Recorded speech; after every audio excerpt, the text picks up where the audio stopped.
Hello there, my YouTube friends and fans. Welcome to Doom, the Dark Ages. Man, I always look forward to a new Doom game. I have been playing Doom since 2004, which is when Doom 3 came out, and that game was actually responsible for me becoming such a huge FPS gamer. And after that, I was not interested in any games that weren't first-person shooters. Obviously that changed in the meantime, but I still love me some good FPS shooter, and here's the latest, Doom the Dark Ages. And the game has 6 difficulty levels, which is always amazing, so it's pretty much for everyone that wants to play this game. They have the Aspiring Slayer, the Hurt Me Plenty, then Ultra Violence, Nightmare, Condominium, and Ultra Nightmare. And of course I play on Ultra Nightmare. No, just kidding. I like to play on Hurt Me Plenty always, because I like to have a challenge between just having fun but also getting challenged enough where I don't get bored because it's too easy. And like before, they have this map that you can look at from any angle, zoom in, zoom out, and that's how you actually find all the collectibles if you want to find all of them, and also special pickups. And it also makes sure that you do not get lost because the maps can be quite extensive. And just make sure you pick up everything before you go too far, because at certain points you can't go back like I tried here, and there's just no way back to that upper level of the map. I tried everything. I missed a couple collectibles up there and realized it too late. Yeah, so once that happens, it's kind of like too late unless you want to go back and start the game over. And since it has been some time since I played the last Doom game, I kind of forgot that you have to be careful with how much ammo you use, and you can pick up ammo by melee attack certain enemies. But in general, this game gives you the shield, which is basically your main weapon, and it's the best weapon. It is amazing. You can just rip through enemies with that shield. You throw it, you can run into them, and then you can upgrade it to get even more features on it. And it's a blast. I have almost stopped using guns altogether, even though you get like a new gun with every new chapter, and it's always fun to try out the new guns, and it's also fun to use them once in a while, even though you just don't need them as much as you think you do. And in addition to finding collectibles and special items and secret places, and when you're a little bit into the game, the challenges open up, which are tasks that you can complete, where you then receive gold, which lets you upgrade your weapons and gear. But you do also find gold in the world. This is just additional gold, which then lets you upgrade your weapons much faster. And then once you find one of those shrines, you can then go ahead and select an upgrade. And the game introduces you to more cool stuff as you go on, like the grappling hook, where you can finally traverse across really large crevices and stuff, or get up to places where you find a collectible but you don't know how else to get up there.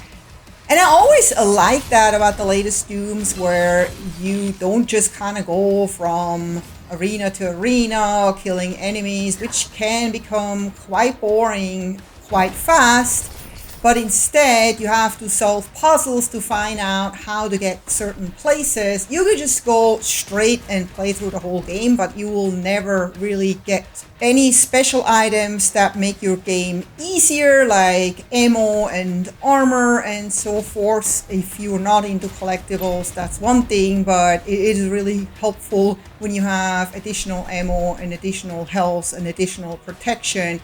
So this is, for example, like one of those places where it was tricky to find out how to get up there. It was basically me leaving the map, thinking I could never go back. I couldn't figure out how to get there, and then finding out I can get there from the other map. I can basically get back with a tricky jump. And those kind of challenges just keep the game interesting, and I think that's where they did such a great job. And I really learned from the last game where I made the mistake to just kind of use up all my ammo to get rid of the enemies that were just crowding me left and right, and me dying all the time and not having any ammo and not knowing what I was doing wrong until I found out, oh, I need to melee enemies to get ammo back and also health back. It makes it so much more fun, less frustrating, because you just have to keep an eye on your health. Like when you see red, it's probably time to go and find some smallish enemies that you can take down and kind of refill your health a little bit. Again, you won't like fill it up all the way, but it will just be enough for you to survive to make another attack on this bigger enemy. And that's kind of like how you just play this game in general, and then just switch up between all the different attacks, of course, which we all know. And then, of course, at the end of the chapter, you hope that you get 100% complete. Well, maybe not all of us, but I think many of us try to get 100% completion. Then you can see the items collected, like gold, ruby, demonic essence, which is armor, and then secrets, codex entries, and collectible toys. And then, of course, last but not least, skins. And then you can see if you got your challenges completed. In this case, I got them all, which surprised me because I didn't really pay attention to it. And then I got a toy. I can look at all the stuff in detail, what I got. So here, Rippeteer, 50 gold, Plunderer, 50 gold, and Prizefighter, also 50 gold.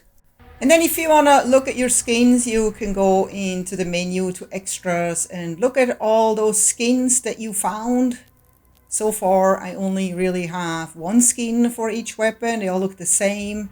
But yeah, it's always fun to find skins. You can also find skins for your character, which I haven't yet, and many other things.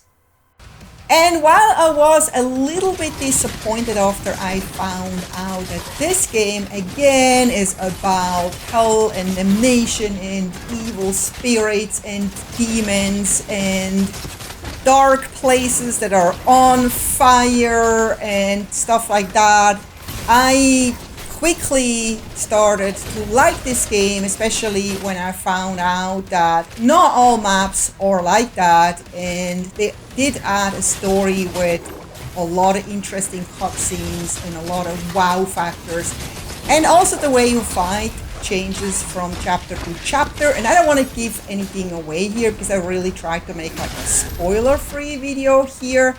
But in general, all I can say, the game is a ton of fun and it can also get addictive. But yeah, you have to stay on your toes, be alert, and you know, if you have issues with your pendants, then this is definitely not the game for you. I already have to keep my gaming sessions for games like this shorter because I have a tendency to get tendinitis if I overdo it. But if I do that, I usually just then after that go play something else and then come back the next day when my joints have recovered from the stress. And there is a whopping 22 chapters in this game, believe it or not. And then of course they will add a DLC, which they always do, which I'm looking forward to. Oh, look, Ma, fresh air. Huh?